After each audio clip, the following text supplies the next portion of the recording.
Hello दोस्तों, तो कैसे हैं आप। आपका एक बार फिर से स्वागत है हमारे चैनल मूवी नाइट 2M में। और मैं आपके लिए लेके आया हूँ एक और मज़ेदार मूवी। इस मूवी में एक ब्यूटीफुल लड़की होती है जिसे अपने से दोगुने उम्र के मर्द के साथ ही प्यार हो जाता है। अब वो उसे पाने के लिए सारी हदें पार कर देती है। ऐसी ही और भी मज़ेदार मूवी को आगे भी देखते रहने के लिए हमारे चैनल को लाइक सब्सक्राइब करके बेल आइकन को भी जरूर ऑन करें। साथ ही पहले से ही हमारे चैनल पे और भी मज़ेदार मूवी अपलोडेड हैं, तो उन्हें भी एक बार जाके जरूर देखें। तो बिना और ज़्यादा आपका टाइम बर्बाद किए मूवी को स्टार्ट कर देते हैं हम लोग। मूवी शुरू होती है और हमें एक निक नाम का लड़का दिखाया जाता है जिसकी कार के सामने अचानक से एक लड़की आ जाती है।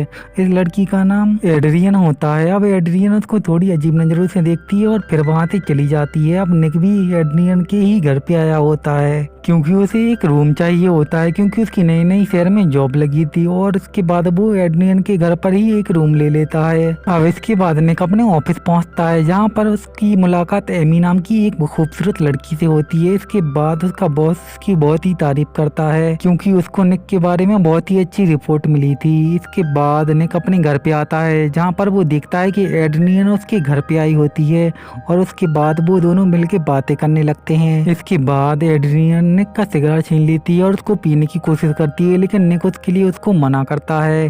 फिर एड्रियन उसके काम के बारे में बातें करने लगती है और जिस आदमी के ऊपर वो रिसर्च कर रहा था उसकी लव लाइफ के बारे में भी बात करने लगती है, जिसकी वजह से निक अनकंफर्टेबल होने लगता है। अब अगले दिन निक जब ऑफिस में जाता है तो वो देखता है कि उसकी रिसर्च में किसी ने गड़बड़ कर दी है और पर उसने अपनी रिसर्च बॉस को सबमिट कर दी थी।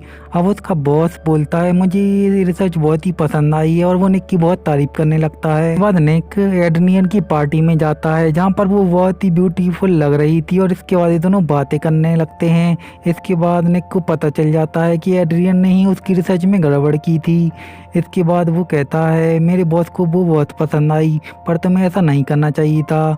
इसके बाद ये दोनों लॉन्ग ड्राइव पे निकल जाते हैं और एड्रियन अपने बारे में बताने लगती है। वो कहती है कि मेरे कोई भी ज़्यादा खास दोस्त नहीं है और सब लोग मुझे साइको समझते हैं। अब एड्रियन बहुत ही उदास हो जाती है तो निक उसे संभालने लगता है। इसके बाद ये दोनों किस करने लगते हैं, लेकिन निक अपने आप को रोक लेता है और ये लोग अपने घर आ जाते हैं। अब हम देखते हैं कि निक की कलीग एमी भी निक को पसंद करने लगी थी। अब एड्रियन को भी ये समझ आ जाता है कि एमी निक को पसंद कर रही है, तो वो उससे बहुत अजीब तरीके से बातें करने लगती है जिस वजह से एमी अनकंफर्टेबल हो जाती है और वो निक को भी इस बारे में बताती है, लेकिन निक उसकी बातों पे था। अब अगले दिन निक एड्रियन के रूम में जाता है क्योंकि वो भी अब उसके बारे में और जानना चाहता था, लेकिन तभी वो देखता है कि एड्रियन नहाने के लिए उसी रूम में आ रही है, तो वो उसके डोर में छुप जाता है। अब एड्रियन अपने कपड़े उतारने लगती है क्योंकि उसे भी पता चल गया था कि निक एक डोर में है। अब एड्रियन जानबूझ के अपने सारे कपड़े उतार देती है और उसकी तरफ देख के मुस्कुराने लगती है। अब थोड़ी देर बाद एड्रियन वहां से चली जाती है तो निक जल्दी से वहां से निकलने लगता है, लेकिन तभी वहां पर उसके फादर आ जाते हैं तो वो उसे कोई बहाना बना के वहां से चला जाता है। अब इसके बाद निक एड्रियन से कहता है कि हमारी उम्र में बहुत ही ज्यादा गैप है और मैं सिर्फ तुम्हें एक अच्छा दोस्त मानता हूँ। तो एड्रियन कहती है अपने दोस्त को बिना कपड़ों को देख रहे थे। तो इसके बाद निक वहां से नर्वस होके चला जाता है। अब हम देखते हैं कि निक और एमी आपस में बॉयफ्रेंड और गर्लफ्रेंड बन चुके हैं। इसके बाद निक अपनी कार दिखाने के लिए एमी को लाता है, लेकिन उसकी कार पर किसी ने बहुत ही गालियां लिख दी थी।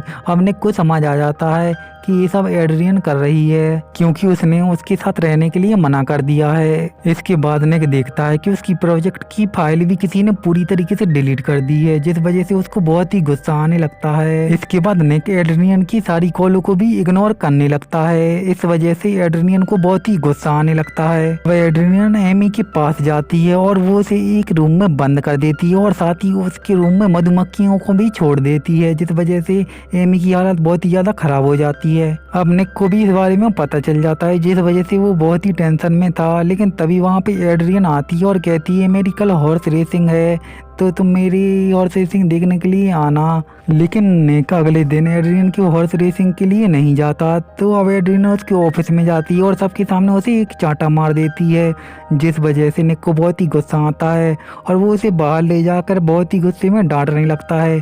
लेकिन एड्रियन वो उसे अपनी तरफ खींचने लगती है और उसे किस करने लगती है, लेकिन निक अपने आप को रोकता है, लेकिन एड्रियन उसको फिर से एक और बार किस करने लगती है। लेकिन निक अब उसे गुस्सा करके वहाँ से चला जाता है। अब जैसे ही वो घर पे आता है तो उसे पुलिस अरेस्ट कर लेती है। पुलिस कहती है कि तुमने एक छोटी सी बच्ची के साथ गलत काम किया है। अब एड्रियन भी सबको यही सब बातें सुना रही थी। अब एड्रियन सबको यहाँ पे नकली कहानियां सुना के उल्लू बना रही थी। अब हम निक को देखते हैं जिसका बॉस उसे थोड़ी देर बाद छुड़वा लेता है। निक पुलिस वालों को सबको सच सच बता रहा था, पर कोई भी उसकी बातों का यकीन नहीं कर रहा था। तो निक आप एड्रियन की दोस्त के पास जाता है, जहाँ पर वो उसे सबको सच सच बताने लगती है। वो बताती है एड्रियन को पहले भी एक और टीचर से ऐसे ही प्यार हो गया था और वो थोड़ी साइको भी है, जिस वजह से वो उनके पीछे ही पड़ जाती है। और उसके पास एक डायरी है, वो सब अगर वो तुम्हें मिल गई तो तुम अपने आप को निर्दोष साबित कर सकते हो। अब एड्रियन की दोस्तों से समझाने के लिए उसके घर पे जाती है। इसके बाद निक भी उसके पीछे चला जाता है, तो वो देखता है कि वहाँ पर उसकी फ्रेंड नहीं है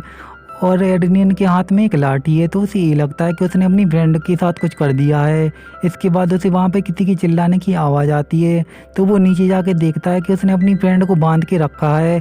इसके बाद वो उसे छुड़ाने की कोशिश करता है, तो एड्रियन उसके पीछे डंडा मार के उसे बेहोश करने की कोशिश करती है, लेकिन निक उसे रोकने की कोशिश करता है। तभी वहाँ पे एड्रियन का फादर आ जाता है, तो वो निक को मारने लगता है क्योंकि उसे ये लगता है कि निक उसकी बेटी को मार रहा था। लेकिन अब एड्रियन पूरी तरीके से पागल हो चुकी थी, तो वो अपने फादर को ही मारने लगती है। लेकिन अब निक उसे एक मुक्का मार के बेहोश कर देता है। अब सबको पता चल जाता है कि एड्रियन ही ये सब कर रही थी। अब हम एड्रियन को एक पागल खाने में देखते हैं जहाँ पर उसका इलाज चल रहा था। अब एड्रियन पागल खाने में ही निक को चिट्ठियाँ लिखती रहती है और इसी के साथ ये मूवी यहीं पे खत्म हो जाती है।